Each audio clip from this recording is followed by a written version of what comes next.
We know that the Mishkan is supposed to be a microcosm. Our homes are supposed to be a microcosm of the Mishkan. Vasuli mikdash v'shachanti b'socham.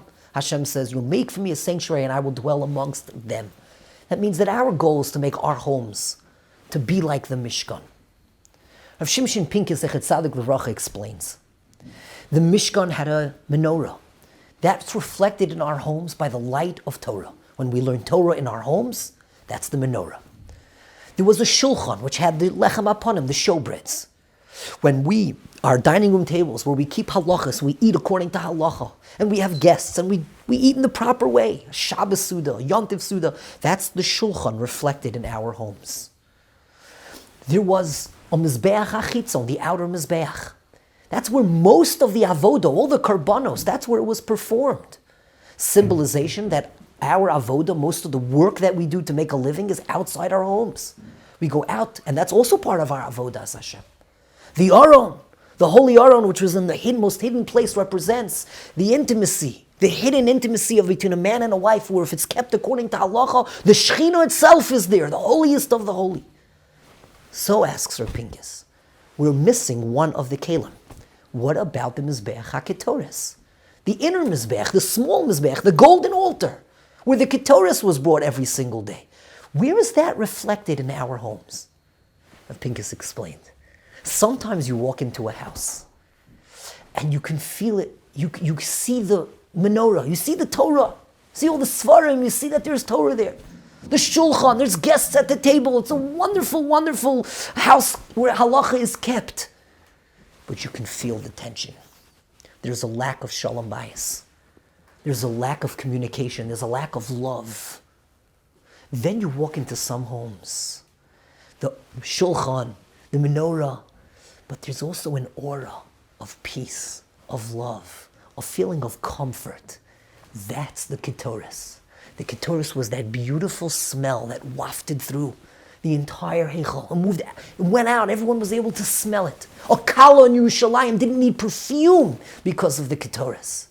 It's the smell of Shalom Bayis where everybody benefits from. That's the Mizbeach HaKetoris in our home. And without that, the Mishkan is deficient.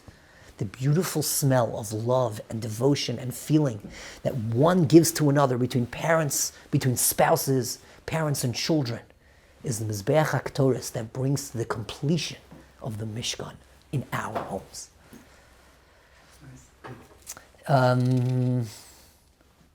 Let's say one. The bolts of the gates.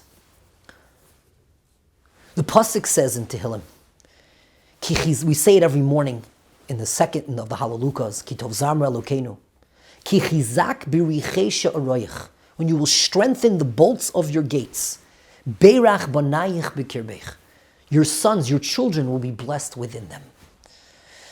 In order to maintain the security, physical security, there has to be gates to keep out enemies. We know that today in Eretz Yisrael, the security walls are such an important thing. And how much goes into those security walls to make sure that the security is maintained. And it also, of course, applies on a spiritual level. Ki chizak birichei she'aroich, when you will strengthen the bolts of your gates and make sure that those shmiras, and every family in their own way has their own shmiras that are necessary. There's so many influences from the outside that infiltrate us, we're bombarded by. The more we strengthen our gates to maintain the kedusha, Beirach banayich b'kirbech, our children will be blessed from within it. Where our homes could be an island of kedusha. I often think about that on Friday night, where we say in the third parak of Kabbalah Shabbos, Hashem togel aretz yismechu iyim rabim. Iyim rabim means islands. I don't know if this is the real pshat. I always think to myself that our homes, places of kedusha, which are so rare in today's day and age, those are the islands. Yismechu iyim rabim. All those little islands will gather together and rejoice together in their efforts to be mekadesh shem shemayim. Rabbi Mordechai Finkelman says, sometimes when he talks to parents about the needs to filter, children's devices, and the parent will say, well, I trust my child. And he says, trust your child. Don't trust your child's Yetzer Hara. And that's a very profound idea. Trust your child. Don't trust your child's Yetzer Hara. Ki chizak b'richei she'areich. When we strengthen the gates, and every person on their level, whatever's necessary for them and their family, strengthen the gates. Beirach banaich b'kirbech. Your children will live in spiritual security, and they will be blessed, and they will grow, and they will be greater because of it.